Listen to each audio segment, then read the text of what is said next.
میری بیوی ایک ڈاکٹر تھی، اس نے ڈاکٹری کی، پھر میرے ساتھ شادی ہو گئی. وہ اسپیشلائز نہیں کر سکی کیونکہ میں نے جب شادی کر لی میں اکیلا سفر نہیں کرتا کیونکہ ہمارا ماحول بہت گندا تھا. 96 میں شادی ہوئی، جب سے میری بیوی میرے ساتھ رہتی تھی. وہ ڈاکٹر بنی، آگے نہیں پڑھ سکی، لیکن اب سب کچھ بھول گئی ہے، سب کچھ بھول گئی. لیکن اللہ کے فضل سے میں آپ کو کیا بتاؤں، نہ میری بیوی کو مہنگے کپڑے پہننے کا شوق ہے، نہ جیولری کا شوق ہے، نہیں پہنتی، نہ کوئی لچھے دار چپلوں کا، نہ گاڑی کا، کسی چیز کا شوق نہیں ہے. اس کو ایک شوق ہے کہ میں جہاں بھی آپ جاتے ہیں آپ کے ساتھ جانا چاہتی ہوں، اور اگر مجھے کسی ملک میں جانا ہے تو مجھے سعودی عرب لے جاؤ. اللہ نے اس کے سارے شوقوں کو ختم کر دیا اور اتنی خوش ہے، اس کی اتنی عزت ہے. ابھی لاہور آیا ہوں میں بہت عرصے بعد، میں لاہور رہا ہوں 20 سال. ہر جگہ سے آ رہے ہیں، آپ بھائی اپنی بیوی کو چھوڑ جاؤ، ہمارے گھر والے اس سے ملنا چاہتے ہیں. یہ کسی ڈاکٹر کی عزت ہے؟ اگر وہ ڈاکٹر بن جاتی ہے کس لیے ملنا چاہ رہی ہے؟ وہ تو کچھ بھی نہیں ہے. میں تو ریٹائرڈ کرکٹر ہوں، میرا کیا حیثیت رہے گی؟ میری بہنوں اور بھائیوں، ہماری عزت، ہماری خوشیاں، چین سکون وہ دین میں ہے. اور یاد رکھنا، حضور صلی اللہ علیہ وسلم کے زمانے میں ہر گھر میں مسجد تھی. میری بیوی نے گھر میں ایک کونا بنایا ہے جو مسجد ہے.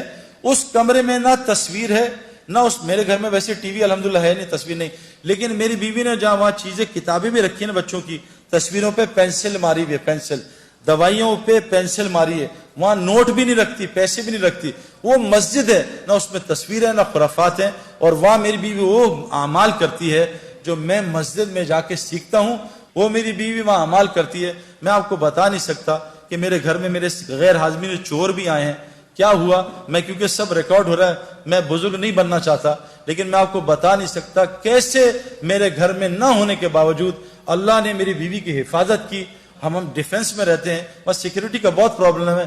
کیسے اللہ تعالیٰ نے میری بیوی کی، میرے بچوں کی حفاظت کی ہے آپ کو بتا نہیں سکتا. اس کے لیے آخری گزارش کر رہا ہوں کہ تبلیغ والے کیا کر رہے ہیں کہ جیسے صفات پائلٹ کی ہوائی جہاز اور ہوا میں آتی ہیں، ایک آدمی بالٹی میں بیٹھ جائے یا ٹب میں لیٹ جائے اور کہے میں جی سوئمر بنوں گا، وہ کبھی سوئمر بن سکتا ہے؟ اس کو سوئمنگ پول کے ماحول میں بیٹھنا پڑے گا. ایک آدمی رکشا خرید لے کہ انشاءاللہ 2 سال بعد میں PIA کا پائلٹ بنوں گا، یہ پاگل ہے، یہ بغیر ہوائی جہاز میں جائے پائلٹ نہیں بن سکتا. ایک آدمی جب تک، یہ لڑکیاں اور لڑکے، جب تک وہ مسجد کی محنت جو حضرت محمد صلی اللہ علیہ وسلم نے کی، جس سے ان کے اندر صفات آئیں، صفات ہے نا، کیا صفات؟ ایک صحابی جنگ میں شہید ہو رہے ہیں، ان کا چچا زاد پانی لے کے آیا، یہ پانی پیو، پانی پانی آواز آئی تو پانی پینے لگے، ساتھ سے آواز آئی پانی پانی. چچا زاد بھائی نے کہا پہلے اس کو پلا، مجھے چھوڑ دے. وہ پانی پلانے لگے تو آگے سے آئی پانی کی آواز، وہ کہا مجھے چھوڑ، اس کو پلا. پھر وہ وہاں سے بھائی کی آواز آئی، تینوں صحابی شہید ہو گئے اور پانی ایک دوسرے کو پلانے کا کر دیا. میرے پیاروں، ہمارے اندر انبیاء والی صفات ہیں، لیکن میں آپ کو سچ بتا رہا ہوں، جب تک ہم مسجد کی اس محنت سے نہیں گزریں گے جو حضرت محمد صلی اللہ علیہ وسلم لے کے آئے ہیں، ہمارے اندر وہ صفات نہیں آ سکتی. ان صفات کو لانے کے لیے کہتے ہیں اپنے گھر میں ہماری بہنیں مسجد بنائیں اور ہم روزانہ مسجد کو وقت دیں. مسجد میں حضرت محمد صلی اللہ علیہ وسلم کی 4 اعمال ہوتے تھے. ہمارے کرکٹ گراؤنڈ میں 3 اعمال ہوتے تھے، فیلڈنگ پریکٹس، نہیں 4 اعمال، fielding practice, bowling practice, batting practice اور فٹنس پریکٹس. حضرت محمد صلی اللہ علیہ وسلم کی مسجد میں کیا ہوتا تھا؟ ایک ایمان کا حلقہ لگتا تھا، ایمان بنانے کی پریکٹس. آپ مجھے قسم کھا کے بتاؤ، جھوٹ نہ بولنا، آپ دونوں لڑکے لڑکیاں بیٹھے ہو، بتاؤ مجھے کہ اس سال آپ نے فرشتوں کا کتنا تذکرہ کیا؟ کس نے کیا؟ مجھے قرآن سے ایک فرشتوں کا واقعہ سنا کے بتائے، بتاؤ بھی کس نے کیا؟ ہم ایمان کس پہ لائے؟ آمنت باللہ، سارا دن مخلوق کی بات، اس سے حکومت سے یہ ہوتا ہے، فلاں سے یہ ہوتا ہے، فلاں سے. آمنت باللہ، ہم اللہ سے ہونے کو بولتے نہیں، ایمان کہاں سے بنے گا؟ ایک 3 بچے تھے شرارتی، ان کا دل کہا کہ ہم کو تکا شکا کھائیں، کیونکہ ہمارے پاس تو پیسے نہیں. کہا یہ بڑے میاں ہیں نا، یہ ان کو بدھو بنائیں گے، ان کے پاس بڑا زبردست بکرا ہے. کہا اچھا کیسے؟ تو بڑے بچے نے کہا میں بتاتا ہوں. تو بڑا بچہ گیا مشورہ کر کے انکل کے پاس، انکل کتا وہ بکرا باہر لے کے نکلے. تو کہا انکل کہاں جا رہے ہیں؟ سلام کیا، کہا بیٹا یہ بکرا چرانے جا رہا ہوں. کہا انکل یہ تو کتا ہے. ان کا کتا تو تیرا باپ، تو کتا تو یہ نظر آ رہا ہے، تو بکرا ہے. تو کتا بکرا چلتا رہا آدھا گھنٹے. خیر وہ چلا گیا بچہ، بڑا انہوں نے برا بلا بولا. اگلا بچہ ہے، ان کا انکل السلام علیکم صاحب، خیریت سے ہیں؟ کہاں بیٹا خیریت سے ہوں.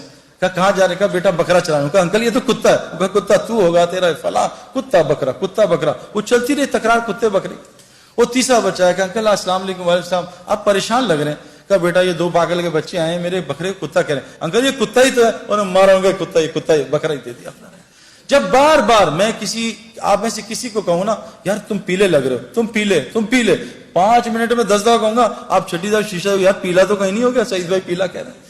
یہ میرے پیارو اللہ بڑے ہیں، اللہ سے ہوتا ہے، اللہ ہی کرتے ہیں، یہ ساری کائنات کرنے میں اللہ کی محتاج ہے۔ حضرت ابراہیم علیہ السلام بچے پہ چھری چلا رہے ہیں، اللہ نہیں کاٹ رہے کہ ابراہیم جب تک اللہ کی مرضی نہیں ہوگی چھری نہیں کاٹ سکتی۔ نمرود ابراہیم علیہ السلام کو جلا رہا ہے، اللہ بتا رہے ہیں کہ جب تک اللہ نہیں چاہیں گے ابراہیم علیہ السلام کو آگ نہیں جلا سکتی۔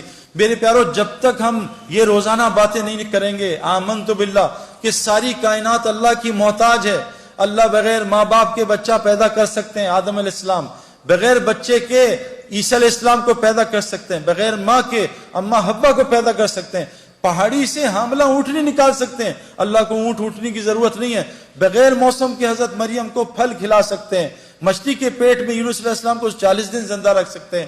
اے میرے دوستو، اے میری بہنوں بھائیوں، ہم کو یہ روزانہ سننا بولنا پڑے گا۔ یہ دیکھو جسم جو ہے نا، دیکھو جسم یہ آج اللہ کی اطاعت پہ کیوں نہیں آ رہا؟ حالانکہ اللہ قرآن میں کہہ رہے ہیں یہ اسلام فطری دین ہے، یہ تمہاری جسم اس فطرت پہ بنا ہے۔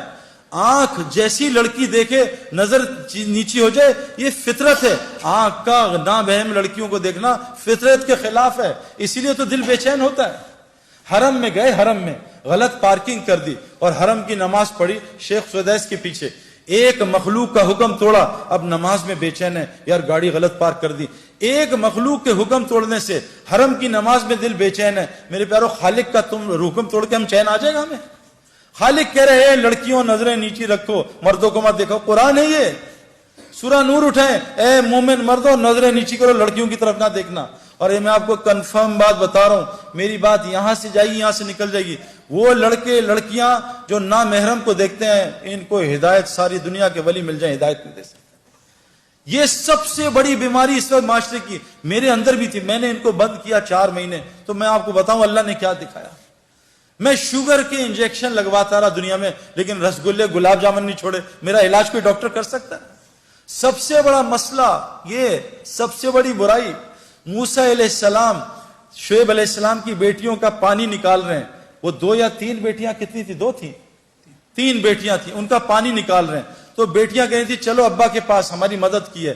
تو موسیٰ علیہ السلام نبی ہیں، اللہ سے کلام کرتے ہیں، کیا ایمان ہوگا میرا آپ کا؟ کیا ایمان؟ ذرہ بھی نہیں ان کے سامنے۔ وہ کہہ رہے ہیں تینوں لڑکیوں سے تم میرے پیچھے چلو، تم آگے چلو گی اور ہوا اڑے گی اور تمہاری قمیضیں تمہارے کپڑے ہلیں گے، میری نظر نہ پڑ جائے، تم پیچھے چل کے راستہ بتاؤ۔ نبی اپنی نظروں کی حفاظت کر رہا، ہمیں ضرورت نہیں ہے۔ نبی اپنی بیویوں سے کہہ رہے اے میری بیویوں، سامنے وہ عبداللہ بن مخدوم آ رہے ہیں، کہا یا رسول اللہ وہ تو نابینا ہے، کہا تم دونوں نابینا تھوڑی، چلو اندر چلے جاؤ۔ نبی اپنی بیویوں کو منع کر رہے ہیں۔ اللہ قرآن میں کہہ رہے ہیں اے نبی کی بیویوں، اے نبی کی بیویوں، جب صحابہ تمہارے سامنے آئے ان کے سامنے موٹی آواز میں بولنا، موٹی۔ آج ہماری لڑکیاں کیسے بولتی ہیں؟ پتلی آواز میں، ہیلو، ایک ہیلو کر کے آدمی کی کھوپڑی گھما دیتی ہیں۔ میرے پیارو کیا نظام! شوہر آ گیا تو سخت آواز میں بات ہے۔ میں اکثر اپنے محرم عورتوں کو فون کرتا ہوں نا، جو میری محرم، ان سے کہتا ہوں بھائی نامحرم مرد بول رہا ہوں، ذرا میٹھی آواز میں بات کر لینا۔ آج کیا ہے میرے پیارو، یہ اتنا بڑا مسئلہ ہے، لیکن میرے پیارو اس کو کنٹرول کرنے کے لیے ایمانی وولٹیج بہت چاہیے۔ یہ ہے نا، یہ لائٹ اور پنکھا یو پی ایس سے بھی چل جاتا ہے، اے سی کے لیے جنریٹر کی بجلی چاہیے، یہ نظروں کی حفاظت کے لیے ایمان چاہیے، جنریٹر والا وہ تو اندر آ نہیں رہا، وہ ٹرپ کر جاتا ہے بار بار، ٹرپ ٹرپ ٹرپ، بات سن کے کیوں؟ کہ ایمان کی کمزوری۔ تو تبلیغ میں میرے پیارو اس ایمان بنانے کی محنت ہے، وہ ایمان بنے گا اس طرح جیسے حضرت محمد صلی اللہ علیہ وسلم نے بنایا صحابہ کا۔ اس کے لیے میری سب سے پہلے آپ سے گزارش کہ حضور کی مسجد میں 4 حلقے لگتے تھے، ایمان کا حلقہ، ایمان کے آمنت باللہ، روزانہ اللہ کو بولا سنا کریں۔ 4 رستوں سے کلمہ دل میں جاتا ہے۔ دیکھو پیٹ گولی، سر میں درد ہے گولی منہ میں ڈالی، پیٹ میں درد ہے گولی منہ میں گئی، گھٹنوں میں درد ہے گولی منہ میں گئی۔ جب ایمان کلمہ لا الہ الا اللہ، دیکھو گولی کی طاقت بندوق میں ظاہر ہوتی ہے، ہاتھ میں نہیں، شیر کی طاقت پنجرے میں نہیں، جنگل میں ظاہر ہوتی ہے۔ کلمہ لا الہ الا اللہ کی طاقت انسان کے دل میں ظاہر ہوتی ہے۔ جس دن یہ کلمہ 4 رستوں سے جاتا ہے، جو آپ سن رہے ہو یہاں سے دل میں اترتا ہے، لیکن یہ دوائی روز کھانی پڑتی ہے۔ یہ بتاؤ کوئی ایسی دوائی ہے جو روز کھائے بغیر شفا دے دے؟ جی مہینے بعد 1 کھاتے ہیں، اس سے نہیں ہوگا کچھ، جتنے مرضی بیانات کرا لو۔ گولی کو روز کھانا ہے، روزانہ بلے پہ گیند مارنا، تب آدمی کھلاڑی بنتا ہے۔ تو یہ میرے پیارو لا الہ الا اللہ کی گولی کہ ساری مخلوق اللہ کی محتاج، اللہ اپنے کرنے میں کسی کا محتاج نہیں، اس گولی کو کان سے بھی ڈالنا ہے، اس گولی کو میں بول رہا ہوں اس طرح بھی ڈالنا ہے، اس گولی کو ان آنکھوں سے کائنات میں غور کرنا ہے، اس کے بارے میں سوچنا ہے۔ جب یہ کلمہ لا الہ الا اللہ دل میں اترے گا تو اللہ پوری زندگی کو محمد رسول اللہ سے بھر دے گا۔ اب لا الہ الا اللہ کی ڈیمانڈ ہے آمنت باللہ و ملائکہ، فرشتوں کے تذکرے کریں، رسولوں کی باتیں کریں کہ کیسے ابراہیم علیہ السلام کو آگ میں اللہ نے پالا، اور قرآن کے تذکرے کی آخری گزارش ہے کہ ہر گھر میں ہماری بہنیں مسجد بنائیں، اور یہ جتنے مرد ہیں یہ روزہ کا حلقہ، اپنی نمازوں کو ٹھیک کرنے کا حلقہ، اپنے اللہ کے ساتھ تعلق کو قرآن کی تلاوت اور ذکر کے ساتھ ٹھیک کرنے کا حلقہ، اور خدمت کا حلقہ، یہ 4 حلقوں سے مسجد نبوی آباد تھی۔ اللہ نے مسجد نبوی کو، حدیث میں آتا ہے جس بستی میں ایسے لوگ ہوتے ہیں جو مسجد کو آباد کرنے کی محنت کرتے ہیں، اللہ اس بستی پہ عذاب کبھی نہیں بھیجتا۔